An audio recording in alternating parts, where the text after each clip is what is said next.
On December 16, 1773, dozens of Bostonians gathered together at Griffin's Wharf and dumped over 46 tons of tea into the harbor, sparking a series of events that would eventually lead to the War for American Independence. This story has been told as a local story of patriotic Bostonians and their rivals. It's been told as an imperial story of colonists versus British officials. It's been told as a national story of the beginnings of the American Revolution and the American nation.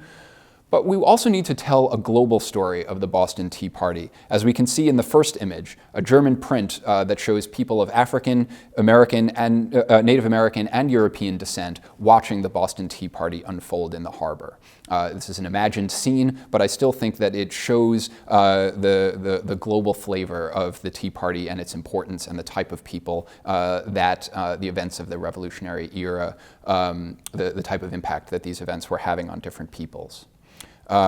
So here's the way in which we can think of the Tea Party as a global event. You have the East India Company, which is becoming more and more of a territorial force in South Asia in the 1760s and 1770s. Their principal product, tea, is farmed in China and suddenly becomes popular among Europeans during the 1600s. It's mixed with sugar, which is farmed by principally by Afro-Caribbeans. When the Bostonians protest the East India Company, they dress as Native Americans. And this is an incident that also has a global resonance for hundreds of years afterwards.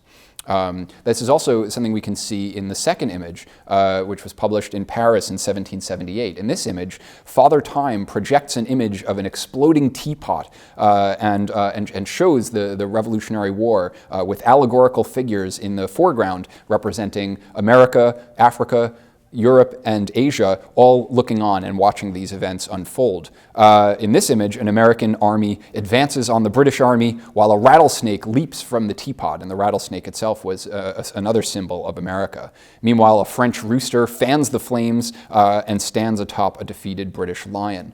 So in many ways, the tea was seen as being at the root of a global conflict only 5 years later in 1778. So first, let's talk about the East India Company. The British East India Company and the American colonial governments were twins in a way. Both the East India Company and many of the American colonies and Caribbean colonies began in the early 17th century. And within what was then the English Empire, they basically were private ventures that became imperial governments only later. The East India Company was established as a monopoly on all trade east of the Cape of Good Hope. It was a way for a private venture, essentially, to pursue the national interest, the English national interest, at its own risk, at the expense, so as a way of kind of attempting to muscle out potential imperial rivals in Holland or in France. The downside of a monopoly, of course, is that it stifles competition. It allows one company too much leverage, both in the Indian Ocean and at home. And the East India Company is different from the American colonies in that the colonies never achieve that kind of leverage in Parliament, which is one of the things that's going to lead to conflict in 1773. Now, in the aftermath of the 7 Years' War, or the French and Indian War, which ended in 1763, the British Empire found itself responsible for new domains. If you looked across the globe, you would see Bengali weavers, Iroquois hunters, Irish peasants, Afro-Caribbean slaves, Boston shipwrights, Virginia planters, and Quebecois habitants, all of them finding themselves potentially under the authority of the British Empire. In the past, the different groups who had lived in the British Empire had relied on flexible arrangements with cooperative local leaders as a way of governing the empire. But after 1763, the British ministry became impatient with this level of flexibility and with this kind of loose connection to authority. And so the British Parliament tried to tighten control over its various colonial and imperial holdings, particularly over the East India Company and the American colonies. They sent imperial officials, many of whom were thought to be corrupt. They levied more taxes. They made it clear that the people of these colonies and companies needed to obey the central government in London. We know what effect this had and how this looked in the American colonies. This looked like the Proclamation of 1763 and the attendant troop presence. This looked like the Stamp Act of 1765, the Townshend Acts of 1768, the commissioners of the customs arriving in Boston in 1768, the Boston Massacre in 1770, and the Tea Act in 1773. So this is a story that's familiar to students of American history. But what did this tightening of imperial control look like for the East India Company? Well, around the 1760s, the East India Company was becoming particularly powerful in Bengal. They were collecting taxes, they were building up a military presence, they were striking new arrangements with local traders, they were encouraging certain kinds of cash crops, they were taking away power that local elites had previously held. And in addition to this, East India Company employees, many of them were so greedy and corrupt that people back home in England were starting to take notice. And right at this moment, in 1769 to 1770, a terrible famine hits the region of Bengal. And perhaps historians estimate today that perhaps 1.2 million people died during this famine. And to give you a little perspective, there were only about 2.5 million people in the American colonies at the time. And so this was the equivalent of wiping out half the white and black population of the 13 American colonies. So this was a horrible tragedy, and news of the horrible cruelties that were being perpetrated in India, in some cases by East India Company servants, but also as a result of this famine. These kinds of stories were kind of combining and making their way back to Great Britain and to the American colonies. Also at this time, the East India Company's financial picture is severely hurting. They were overextended in India even as the people were suffering, and a wave of bankruptcies tore through Britain and Europe in 1772. And so as a result, the East India Company finds itself in the midst of a financial crisis. And to save the company, the British Parliament focuses on the company's tea trade with China as a way of propping the company up and allowing it to get over its financial difficulties. The East India Company at the time was importing way more tea than people in Great Britain were drinking, partly because various smugglers were competing with the East India Company. This was illegal, but French, Danish companies would import tea to continental Europe, and then it would be smuggled into Great Britain, which was cutting into the British East India Company's ability to sell this tea to its customers. And so Parliament's solution for this in 1773 was, why don't we play the East India Company and the American colonies off one another? This isn't their intention, but this is sort of what's happening. So what they're going to do is they're going to allow the East India Company to unload its surplus tea on the American market. This would make tea cheaper for Americans, but it would also have three effects that the Americans really found objectionable. The first is that this was going to be an emblem of taxation without representation. There had been a tax on tea since the Townshend duties of 1768. It had never been taken off. And so if you're going to unload a bunch of tea on the American market, this is just reinforcing to the Americans that they still have to pay a tax on this tea, even though they had no voting rights in Parliament. The second effect is that the money from this tea, the revenue from this tea, was going to support certain civil officials, particularly in Massachusetts. And this was also something that the people of Massachusetts really found objectionable. And finally, this new ability for the East India Company to sell tea directly to America was extending the privileges of, let's remember, a monopoly company. And this was going to crowd out other British traders, American traders, in a way that the Americans, that was horrifying certain American merchants. And so when the Americans begin to be upset with the British government, they actually very briefly look to India. In a series of 5 pamphlets, a New York Son of Liberty named Hamden, who may have been Alexander McDougall, he painted a picture of the East India Company as an evil monopoly built on bribes. "Wonder not, then," he wrote, "that power thus obtained at the expense of the national commerce should be used for the most tyrannical and cruel purposes." He referred to the famine in Bengal that was in the process of killing 1.2 million people, and he called the East India Company lost to all the feelings of humanity, as they monopolized the absolute necessaries of life in India at a time of apprehended scarcity. He said, "The purchase of the company's iniquities, tea, must be sent to the colonies, He said, this is what's happening. The tea is being sent to the colonies, the profit of which is to support the tyranny of the East India Company in the East, enslave the West, by which he meant America, and prepare us fit victims for the exercise of that horrid inhumanity that they have practiced in the face of the sun on the helpless Asiatics. So in other words, all of the rapine and horrible corruption that the East India Company and the British Empire have committed in India, they are now going to bring this to America. That is what is so horrifying about the Tea Act of 1773, and that is the reason that Americans ought to protest it. A Newport newspaper chimed in, and it was disgusted that the company had probably shed more innocent blood over the previous 20 years. And in this newspaper piece, they estimated that they had slain as many as 3 million people than all the other world's wars combined. So again, the East India Company is seen as this monster that's being brought to the doors of the American colonies. John Dickinson, the lawyer who had become famous in 1768 for his letters from a farmer in Pennsylvania against the British taxes, took up the pen name Rusticus and launched a similar attack on the East India Company. Their conduct in Asia for some years past has given ample proof how little they regard the laws of nations, the rights, liberties, or lives of men. He continued that they have, by the most unparalleled barbarities, extortions, and monopolies, stripped the miserable inhabitants of their property and reduced whole provinces to indigence and ruin.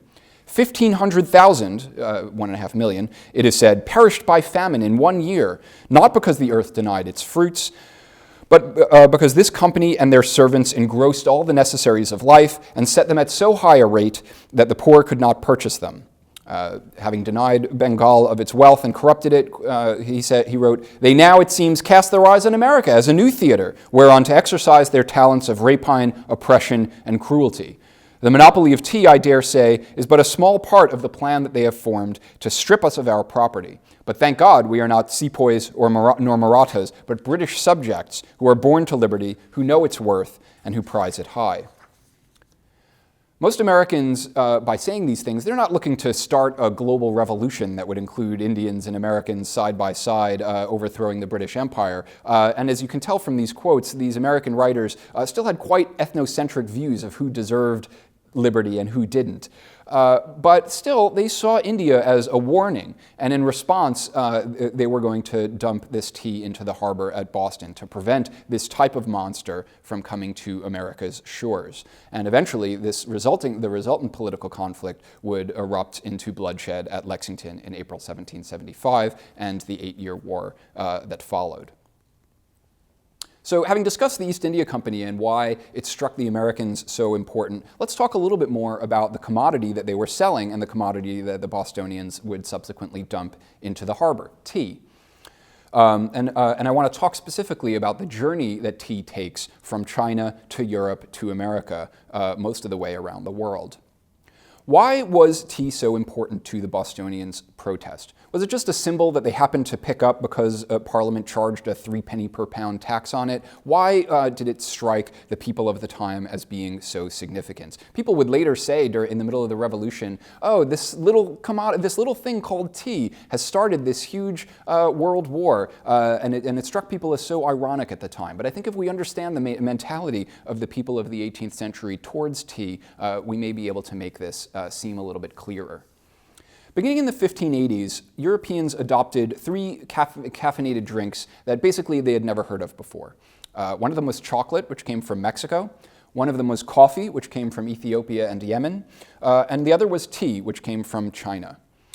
None of these drinks were particularly palatable to Europeans. They didn't like the taste of any of them, even though the people in Mexico, Ethiopia, Yemen, and China, they liked chocolate, coffee, and tea just fine. But Europeans didn't really like the taste of any of them. They were a little bit bitter until they combined them with sugar. And so sugar is a topic we'll be getting to a little bit later.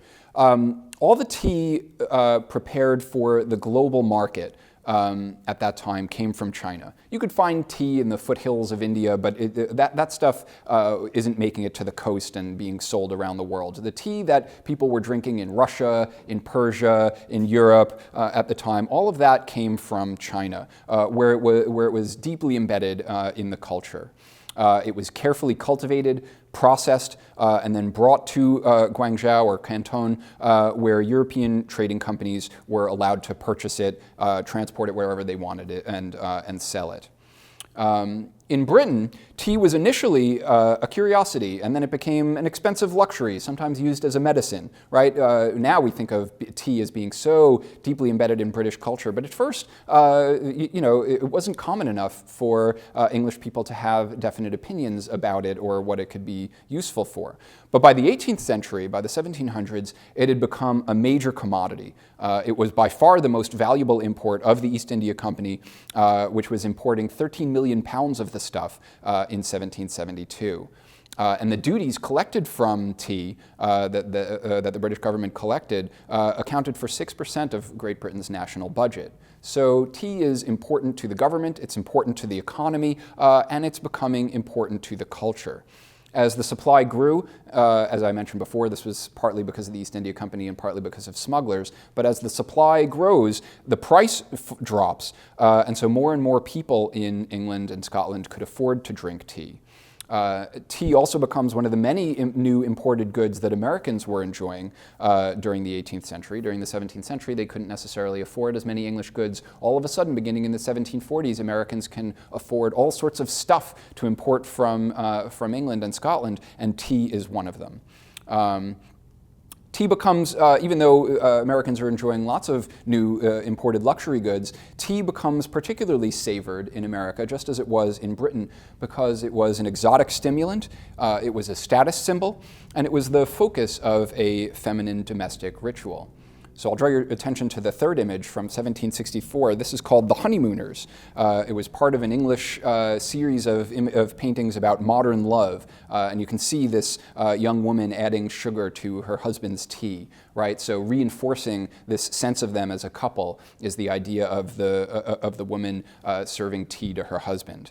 Right? So in this way, tea at the time was thought to encourage family togetherness, it encouraged pleasant conversation, and it was a polite ritual that often fell under women's direction. Tea also, because it had caffeine, it encouraged productivity, and because you often drank it in fancy tea things made of ceramic and silver, it was a way that you showed your respectability. And so for these reasons, it was irresistible not just to wealthy people, but also to the middle class. But tea also created controversy, as we can see in the fourth image. This is an image called The Tea Table, and the caption underneath begins, "How we see scandal, for our sex too base, seat its dread empire in the female race." This verse, these poetic verses go on, and the author laments that destructive scandal circulates among women at tea, and so therefore tea was something that you needed to be wary of. So there are a few different reasons why tea was thought to be suspect. One is not everyone was sure it was healthy. Right? It's a new product. It seems foreign and strange. It's not something that your great-grandmother was drinking. So not everyone's sure that its physical health effects are going to be beneficial. There was a suggestion that maybe it might cause all sorts of digestive ailments and other types of ailments. Secondly, luxury goods in general, including tea, were thought to be troubling because they upended older, traditional, hereditary notions of who should be on top, who was superior, and who was inferior. Because goods are something that anyone with money can potentially afford to buy, all of a sudden you could be somebody from a completely lower class background but own all of the trappings of wealth, and this was thought to threaten the older order, the older social order. So that's another thing about luxury goods that make people nervous. And so if anyone can drink tea, then how do you determine who's better than anyone else, right? So this is another problem. The third is that paying too much attention to luxury, because these are worldly goods, this was thought to be sinful. And so you have many religious writers saying, well, no, we shouldn't be paying attention to these luxury things. We should be paying more attention to the state of our eternal souls. So that's another set of concerns. And finally, tea was thought to be worrisome because of what we see in this fourth image in the tea table. Women who gathered at the tea table who knows what they might do when they got together, right? It seems harmless to us, but women getting together without any supervision, who knows what might happen, right? They might tease, they might overspend on various goods having to do with tea. They might scold their husband in order to give them money to afford more tea things. They would be idle, they wouldn't be paying attention to their domestic duties, they might gossip, and they might cause scandal. So in other words, because tea might, so people were worried that tea might empower women and that it might feminize men, right, by drawing men into women's circle and women's sets of values. Now, today, all these critiques that I've just talked about seem snobbish, they seem suspicious, they seem misogynistic. And you can see this in a quote from a lawyer from England who was visiting Boston. He wrote, "The ladies here visit, drink tea, and indulge every little piece of gentility to the height of the mode, or to the height of fashion, and they neglect the affairs of their families with as good a grace as the finest ladies in London." So he's being sarcastic here, but this was a real concern, that tea was going to cause women to neglect their duties. It was going to draw men into this cycle of spending money on luxury goods, and it was just going to weaken society as a whole. And this was something that was really bothering people at the time. So even though tea is very desirable, it can make you more productive, it can make you more respectable, it's also something that's new and controversial, and it's something that's making people uneasy. So this is how the conversation went in Britain, and by extension, this conversation bled over into America. But in the American colonies, there was also a fifth concern, which is that luxury goods had all of these problems, and they threatened to make the colonies dependent on Great Britain. If America becomes addicted to tea, and caffeine obviously is actually addictive, but there was a thought that Americans were not just becoming addicted to tea, but all of the different fine goods that they imported to Great Britain. If they became dependent on getting this stuff from Great Britain, then Great Britain could use this as leverage to have more and more power over the colonies. It was bad enough that colonists had no power to vote, but if they also were economically under the thumb of the British metropolis, this was seen as something worrisome. And so that's one of the things that motivates the non-importation agreements that begin in 1768, this idea that, well, if we show Great Britain that we can get by on our own without British luxury goods, without tea, without fancy cloth and textiles from Great Britain, then that will force Great Britain to take us more seriously, and will force them to make more concessions to us and possibly lift the taxes that the Americans found so obnoxious. Now, obviously, during the controversy over whether Americans should engage in these non-importation agreements, whether to boycott tea and other goods, if you were going to do that successfully, women's participation was going to be crucial because women were important as consumers and were important as tea drinkers. And many women did engage in public boycotts of tea. So you can find them coming together and joining spinning circles to make homespun cloth and to kind of show their patriotism by engaging in public forms of boycotting and of non-importation. Now, this too creates controversy, right? Some women were attacked by patriots because they were said, oh, well, women are weak and they're not going to uphold the boycott because they're going to be too tempted, they're too subject to temptation. Other women were attacked by supporters of government, the people who are going to become loyalists, for participating in politics in the first place. Women have no business engaging in these public boycotts because they shouldn't be participating in public life at all. And so women find themselves attacked by both sides, but you can also find women defending themselves in print by saying that they did have a right to participate in public life in this way, and that patriotic women would brag that they were made of the stern stuff that would enable them to resist British goods if it meant saving their country and and making America safe for their posterity. But there are a number of interesting stories that you can see about women and their participation in these tea boycotts. Abigail Dwight, for instance, was the 48-year-old former headmistress of a boarding school for Mohawk girls in Stockbridge, Massachusetts, and she was visiting Boston in June of 1769 during one of the non-importation agreements, and she wrote to tell her daughter that she was feeling ill because she had been drinking coffee in the afternoon at what she called a high liberty house. In other words, at someone's home where they supported the American colonists' non-importation agreement. So she couldn't drink tea, that was verboten, but she was drinking coffee instead, and it made her stomach hurt. And she said, not a drop of tea will one soul of them drink in Boston unless you were at the house of a government official, and then you could drink it. But interestingly, Abigail was unwilling to give up tea completely herself. At home, I may drink it, she said. So somehow, despite the fact that it was considered socially bad form to drink tea, you could drink it privately. You could get it somehow, and you could continue to drink tea. So this is one of the things that was happening.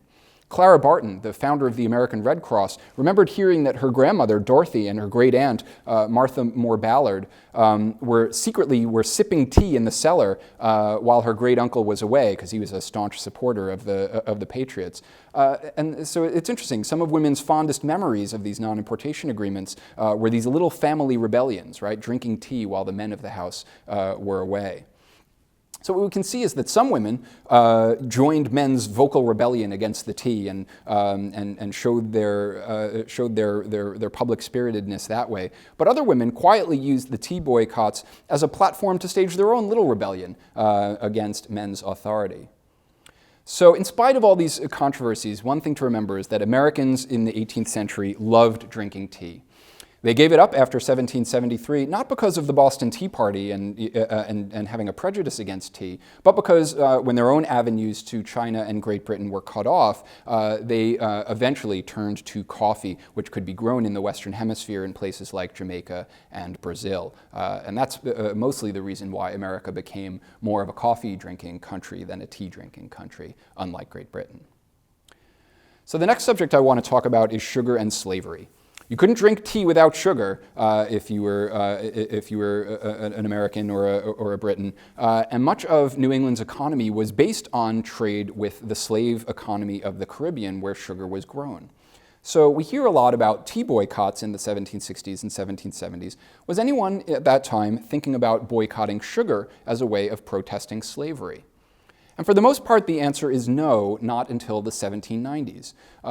There had been some anti-slavery sentiment prior to the 1760s and 1770s. You can hear the anti-slavery sentiments from people like James Otis. But one thing that's interesting is that in the years 1772, 1773, all of a sudden a lot of anti-slavery voices pop up right around the time of the Tea Party. So for instance, in Great Britain, there was the famous Somerset case in 1772, which allowed a slave who was kind of suing to, his master had brought him to England, and he said, well, now that I'm in England, you don't have a right to hold me as a slave anymore, and the judge agreed. And the judge had given it a very narrow interpretation, but a lot of anti-slavery advocates jumped up and said, aha, this means that you can't actually hold a slave in England. That's fine for the Caribbean colonies and the American colonies, but you can't actually hold a slave in England. And if you bring one here and he runs away, you may not be able to sue and get that slave to return to you. So that's something that people who are interested in the slavery issue hear about and get very interested in.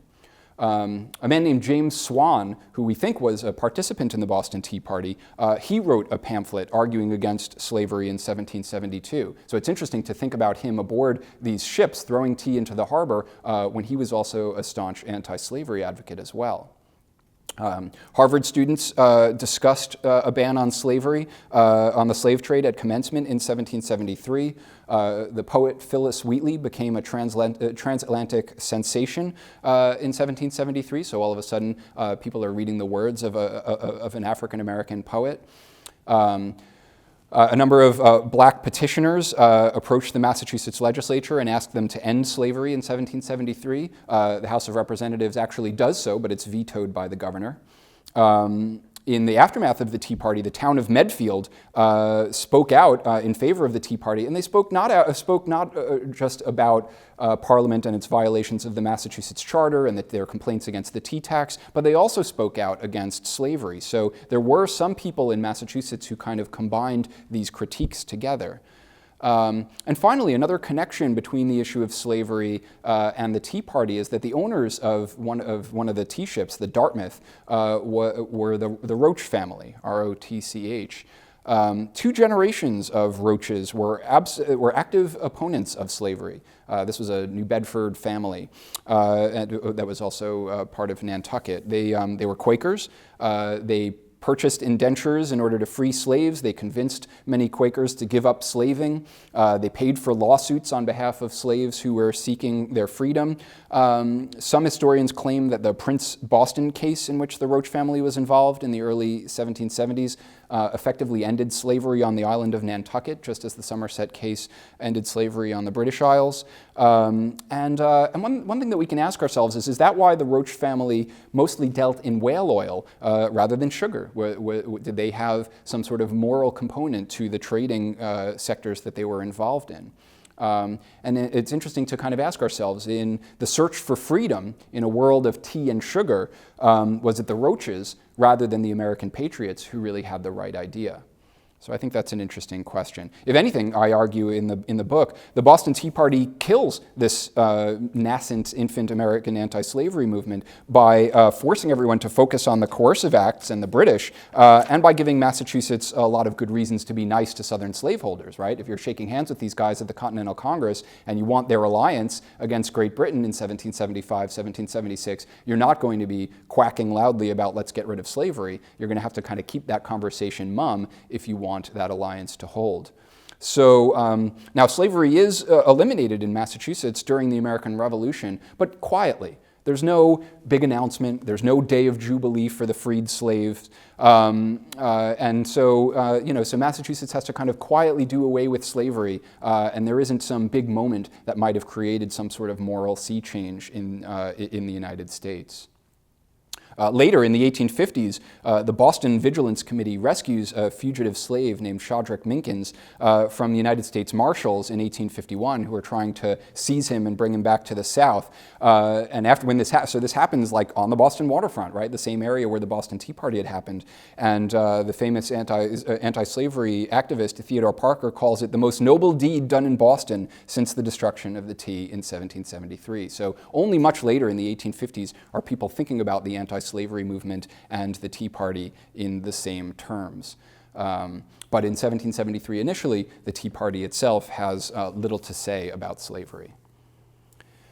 Now the next topic I want to talk about is the Native American costumes. The destroyers of the tea dressed to look like Indians, and they pretended to imitate their speech. They gave a war whoop. The chiefs who were aboard these ships supposedly used an unintelligible mock Indian language, which was then relayed to the other men via an interpreter. And so there's this interesting Indian component to the Boston Tea Party, by which we mean Native American Indians. Now, the quality of these disguises varied. You can read a lot of different reports about what these disguises meant. These 18 chiefs supposedly had the most sophisticated disguises, while other people put together hasty disguises at the last minute. They might just wrap a blanket around themselves, and smudge a little soot on their faces or something, and say, "I'm an Indian now." Some of the people who joined at the last minute had even shabbier disguises or no disguises at all. But the blacksmith Joshua Wyeth, who participated in the Tea Party, he later said, "We surely resembled devils from the bottomless pit rather than men." So there was this idea that these guys were definitely disguised. So the first question we want to ask is, why a disguise? Well, obviously it must have been so no one would know who they were. But let's keep in mind that Boston only had about 16,000 people at the time. It was unlikely that the identities of these men were actually a secret. You knew how your cousin carried himself or how your neighbor walked, right? Even if it was dark and you couldn't quite see his face, you knew who all these guys were. There were maybe only about 100 of them. Only less than a quarter of these 16,000 people were adult men. So by process of elimination, you pretty much probably knew who these guys were. But let's keep in mind, a disguise is more than just a concealment. It also allows you to step outside your everyday life and rebel against conventional norms. And so in the past, right, Bostonians had dressed in disguises before. Rioters had dressed as women, as clergymen, in order to protest various things. So the idea of having a disguise of some sort, there was precedent for it. And even though we don't think that these disguises actually concealed, these disguises do make a statement that was very important. The disguises were possibly meant to be scary, but also because they were obviously disguises, they were also meant to reassure the community that the riot wouldn't get out of hand, right? Nobody actually thinks that nobody actually thought that these were actual Indians, right? It was supposed to evoke the scary idea of Indians raiding a ship and dumping a bunch of tea, but everyone could be like, oh yes, but they're not really Indians. And so this was a way of kind of saying, well, this is something that the community might actually approve of. The disguises were meant to protect the rioters' identity, not because it actually concealed who they were, but because it sent the message to the wider community not to tattle on them, right? I'm wearing this disguise, so you might know who I am, but you better not tell, because we don't want these guys to get prosecuted, because what they're doing is something that's reflective of what the entire town of Boston supposedly wants. Finally, it was important that these tea destroyers be seen not as part of the respectable gathering at the Old South Meeting House, where Bostonians had been debating what to do about the tea, but as something separate, right? So even though it's supposed to be something reflective of what the entire community wants, you want to be able to get away with a situation where the entire town can't be blamed for what these outsiders, what these Indians have done. So although it was true that in the past Bostonians had often blamed blacks or Irish or young boys for riots like the Boston Massacre, John Adams famously says this in his defense of the British soldiers during the trial after the Boston Massacre. And although it had been true that blacks and Irish and young boys had been part of these multiracial crowds in Boston, what the idea of a Native American disguise was not to actually blame Indians for what was happening, but as a way of protecting the town from blame, but making it clear that these Indians could have been anyone from the community of Boston. So why Mohawks specifically? Well, the New Englanders had taken the land from the Indians, of course. They had allied with Mohawks in the past during King Philip's War. Mohawks had raided white settlements at Deerfield, Massachusetts in 1704. So there had been a testy relationship, a relationship that had been filled with conflict over the years. The Mohawks had been allied with the Anglo-Americans once again during the French and Indian War.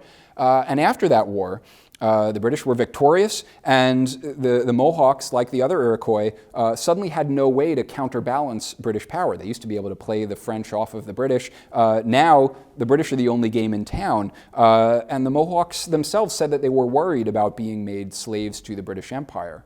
Nevertheless, the Mohawks were respected for their military prowess, and in a way they were even respected for their rejection of European attempts to assimilate them. So this is why Mohawk identity might have been very appealing to the Bostonians. Bostonians, as we might imagine, had a conflicted image of Indians. The fifth image is a picture of the weather vane that sat atop the Province House in Boston, where the governor was meant to reside and where he entertained audiences. So the official seal of Massachusetts also uses an Indian in its image. So the people of Massachusetts identified with Indians to some extent, right? But again, they had these conflicting views. They saw Indians on the one hand as savages that needed to be exterminated, as children that needed to be converted and brought into the fold of Christianity, as mischief makers who terrified Londoners, and later as a symbol of American resistance against Great Britain. The British themselves encouraged the idea of equating white Americans with Native Americans. And you can see this in the sixth image, which is a British cartoon about the Stamp Act, which portrays America as a kneeling supplement Indian, reeling from British policies. To the British, even those who were trying to argue in Americans' favor, the Americans were rude, possibly a little bit savage, and inferior. To them, the tea destroyers' disguises reflected Americans' true nature. White Americans, stung by this disrespect, felt that the best way to defend against such slurs was to appropriate Indian disguises for themselves. As the scholar Philip Deloria pointed out, the colonists envisioned themselves as new and improved Indians who deserved America for themselves. The New World would be purer and freer than the corruption and tyranny of old Europe. A white American in an Indian costume could envision himself as the American ideal, both civilized and free, the best of both worlds. What actual Indians at the time thought of this minstrel show is something that we can't know. But there had been Indian disguises and invocations of the Mohawks in defense of American rights before 1773. In the case of the Boston Tea Party, the idea of Mohawks probably came from New York City, actually. 3 days before the Boston Tea Party, a Boston newspaper reprinted a New York City notice that was signed "The Mohawks" that protested the Tea Act and said, "We are determined not to be enslaved by any power on earth," and promising an unwelcome visit if anyone tried to land the East India Company's tea. So they were deliberately having fun with Columbus's mistake from 1492. In a January 1774 satire, Edward Proctor, who we think was one of the tea destroyers, posed as the chief sachem of the Mohawks, and he wrote, "Tea is an Indian plant," because, an East India Company product, "and of right belongs to Indians of every land and tribe." Right? So playing off this idea of tea being an Indian product and then Indians being the one who came and dumped it over the side of the boat. So deliberately kind of confusing the different meanings of Indian from around the globe. So the final thing that I want to talk about is how the Tea Party lives on in the world's memory. The Tea Party's iconic significance has captured imaginations for over 2 centuries. It's inspired protesters from women's suffrage advocates to opponents of property tax hikes. It inspired anti-abolitionists in the 1830s and abolitionists, as we've seen, in the 1850s. It inspired temperance advocates in the 1850s and then anti-temperance forces in the 1920s, white supremacists in the early 20th century, and civil rights leaders, including Martin Luther King, in the 1960s. Ever since the Tea Party, people have sometimes celebrated, but also sometimes debated and even distorted the memory of this event that helped to bring about the American Revolution. And the Tea Party turns out to have global resonance too. Since almost no one was seriously hurt at the Tea Party, it appeals to advocates of a grand global tradition of nonviolent civil disobedience. When the British government in South Africa forced the Indian residents there to be registered and fingerprinted, Mahatma Gandhi led the local Indian community to burn their registration cards in 1908 in protest, and a Daily Mail correspondent later compared this action to the Boston Tea Party. When Sun Yat-sen of the Kuomintang threatened to seize customs revenues at Canton in late 1923, and the United States and other countries sent warships to intervene, he sent a cable to Americans 3 days after the anniversary of the Boston Tea Party, saying, "We must stop that money from going to Beijing to buy arms to kill us, just as your forefathers stopped taxation going to English coffers by throwing English tea into Boston Harbor." So in other words, the Tea Party has been claimed by people from a number of parts of the ideological spectrum, and despite these claims, it's important that we get this history correct. Thank you.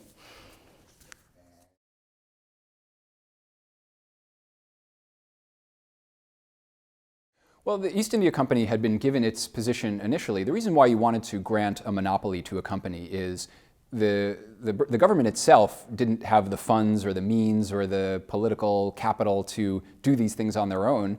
So if a bunch of merchants come to them and say, well, we'd like to explore trade with the East Indies, and since we're going to be putting in all the risk to do this, if we succeed, we'd like a monopoly on all future trade with this region, right? Because the whole thing could go pear-shaped and fall apart and collapse in their faces. If that happens, then the British government can kind of wash its hand of it and say, well, you tried. It wasn't us. It was a bunch of private merchants. And then if it succeeds, then it's going to pay off for that company forever. So in the 17th century, the English government said, all right, this seems like a fair bet to us.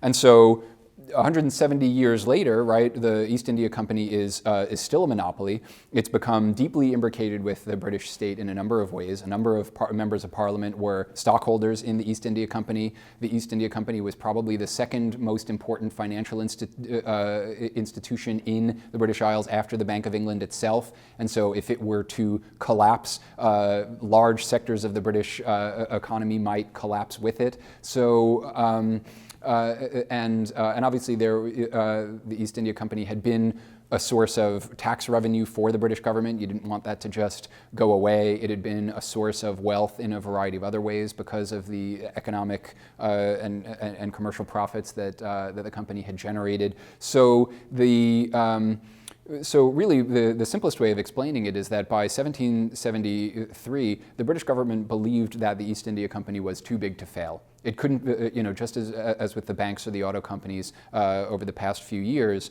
this was an instance where the British government really felt that it couldn't just allow the East India Company to collapse. It could try and tighten regulatory controls over the East India Company. It could say, well, you guys just can't be wild cowboys over in India anymore. We need to pull the reins in on you a little bit. But it couldn't just allow the entire thing to collapse. It was, at that time, the East India Company was thought to be too important. Over time, the East India Company will be made part of the British government. That is going to happen over the next few decades. But at that moment in 1773, the British government wasn't willing to completely absorb and nationalize the East India Company, but it also didn't feel able to let it collapse.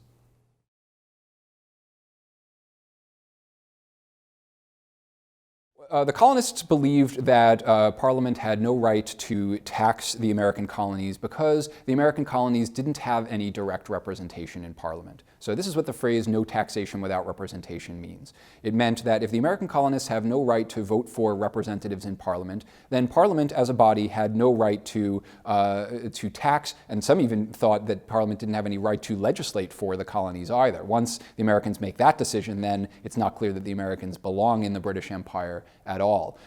So not every American in 1773 was willing to go that far, but they're only a couple of years away from drawing that conclusion, right? The Americans voted for their own local legislature. Those guys, they voted for them. They were, elite white men at least were represented in those legislatures, and those local legislatures taxed the land and property of the American colonists. That struck them as fair.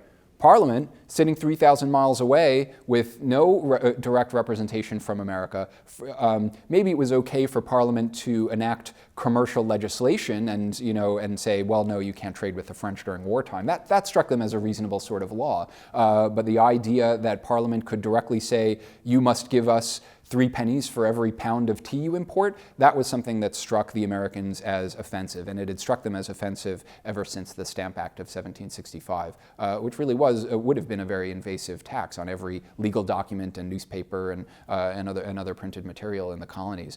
To them, the tea-on tax, even if it was a small thing, even if one thing that I often remind people is that the Tea Act was going to make tea cheaper for Americans. It was actually going to have less of an impact on their pocketbook than you think. So it's not higher taxes and higher priced tea that the Americans are objecting to.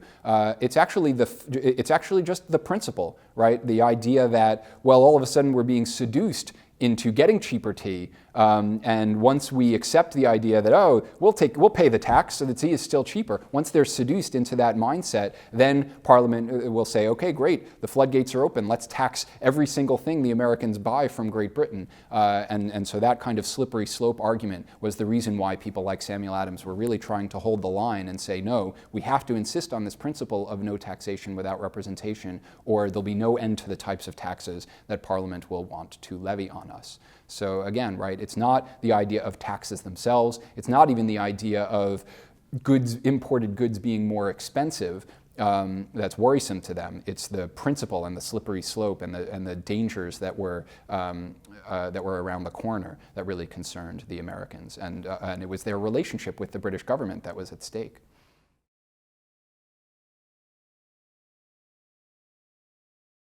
Yes, the news of the destruction of the tea immediately spreads beyond Boston. Actually, a number of Americans regarded it very skeptically. They were worried. Benjamin Franklin over in London, George Washington in Virginia, they're like, whoa, a riot ending in property destruction, that's not the kind of thing that the American resistance is supposed to be about. Franklin even urges the town of Boston to pay the East India Company back for the tea that was destroyed.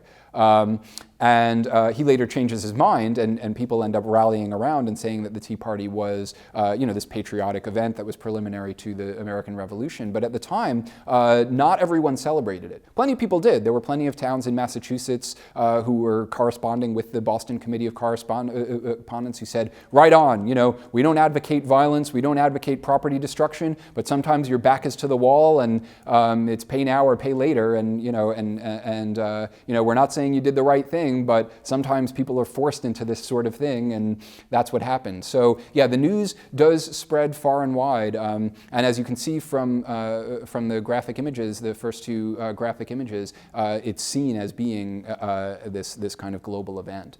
So yeah, no, it's not a secret that American newspapers all corresponded with one another and reprinted each other's items, and so the news items that first appear in the Massachusetts papers, they make their way to other colonies. Actually, the Boston Tea Party takes place on December 16th. The news gets to Philadelphia just in time for Christmas, and so they issue a special edition that says a Christmas box, or in other words, a Christmas present for us, is that the Bostonians have stood with the other colonists and resisted the landing of the tea. So there are some patriotic Americans, the Sons of Liberty, who were very excited by the news as well, even though some people were also worried and skeptical about it.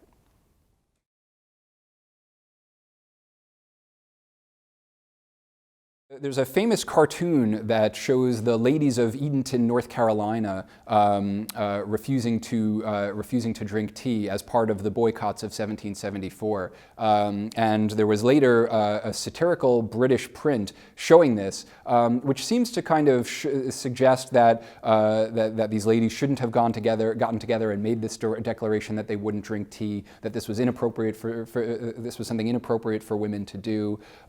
So again, yes, during 1774, especially after the First Continental Congress meets in September of 1774, the idea of boycotting tea spreads all over the American continent. And so there are a number of what we might call tea parties. There actually are other instances of people destroying tea publicly that happen elsewhere in Massachusetts, that happen in New Jersey, that happen in New York, there's one in Maryland. And then there are also these meetings in which men and women, or just women, get together and say, we won't drink tea until the coercive acts are lifted, or until the Tea Act is lifted. This is a type of political protest. But because it's something as simple as something as familiar as tea drinking, it's something that women feel that they can participate in as well. But again, this was something that misogynists disapproved of, and so you see satires, both printed and visual, arguing against this practice.